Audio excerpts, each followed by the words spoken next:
Good morning, everyone. Happy Thursday.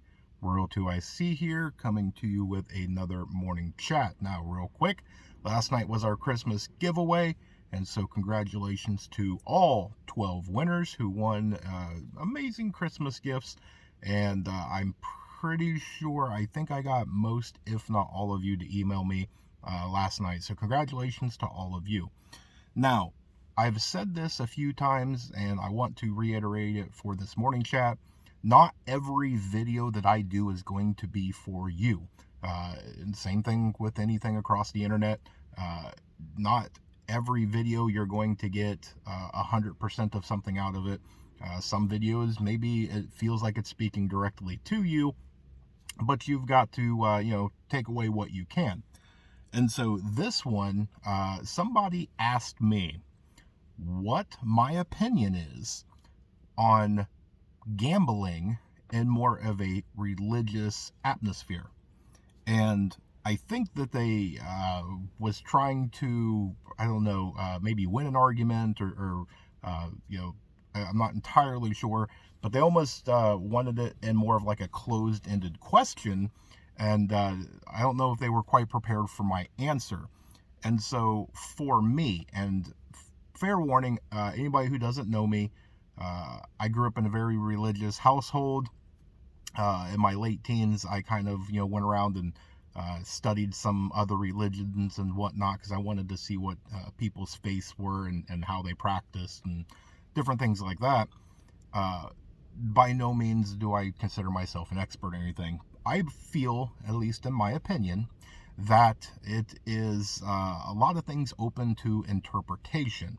You take Christianity, and one of the 10 Commandments is "Thou shalt not kill." And I would say that whether you're religious or not, that's wrong, right?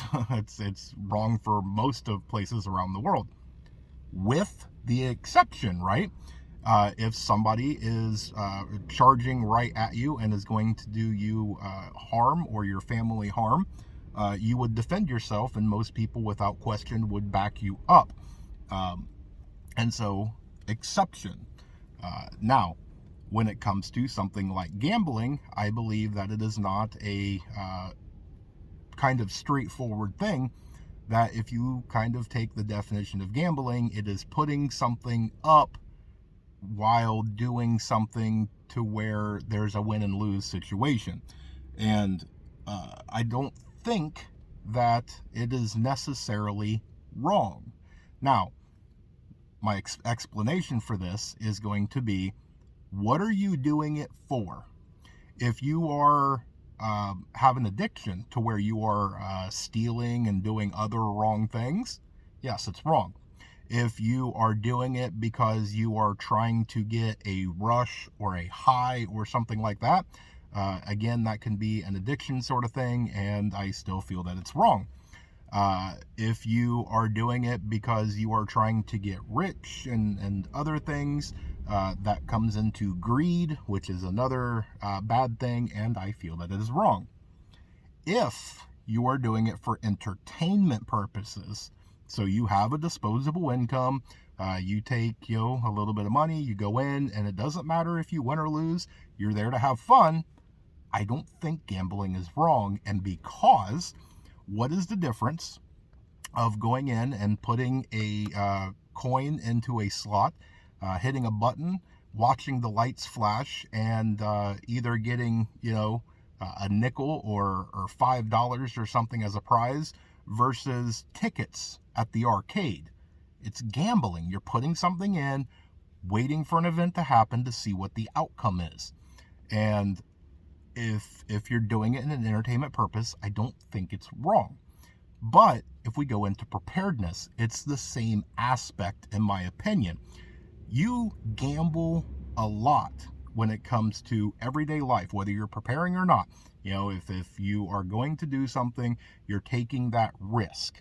And when it comes to it, we are all have an expiration date. We have a beautiful gift of life, and each one of us has a certain amount of years, months, weeks, days, hours, and seconds until life is no more.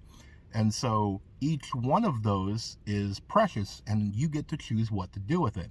And if you feel that preparedness is something that you want to take some of that time and devote towards preparing, if nothing happens, then that time hypothetically could have been better spent with friends, family, loved ones, and things like that, creating more memories and whatnot.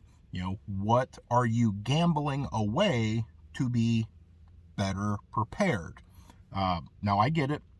This is going to be something that's a lot of an argument and a lot of back and forth and a lot of controversy, and that's okay. If you want to do something down in the comments, by all means, as long as you are civil, it's okay. It's open to interpretation. We live in a mostly free country, and it's okay to have difference of opinions, because that's how minds are changed. That's how people get their perception kind of put out there, and allows other people to kind of think. Now, by no means, really quick, I am not doing a thing to where you can be like, well, Rural said I can gamble. No, it is all on you, okay? What it is that you perceive on right and wrong, because it is my perception. And if at the end of my expiration date I was wrong, I will pay that price, because that is how I believe. On you, you need to come up with your own. Whether you disagree, agree, that is fine. It's all for you. So when it comes to preparedness, you will, especially in an SHTF situation, you're going to gamble a lot of things, right? You're going to gamble on time. You're going to gamble on safety, on health. There's a lot of gambles. I'm going to go out here and I'm going to go fishing for food. You're gambling on if you're going to even catch anything and eat tonight, okay? I know I'm kind of stretching the word and definition of gambling, but, but that's kind of my answer on that. And we'll see how all this goes. We'll go back into more better preparedness stuff. And I know this is a little bit longer of a morning chat, and I apologize, but that's what I've got for you, because it is cold. It is -3 and wind chill right now, and I'm going to go into work. So I hope you guys have an amazing day. I hope you have a blessed day. Stay tuned, because there's more information to come. That was a plow truck, and yeah, so remain united, because we're all prepping in this together.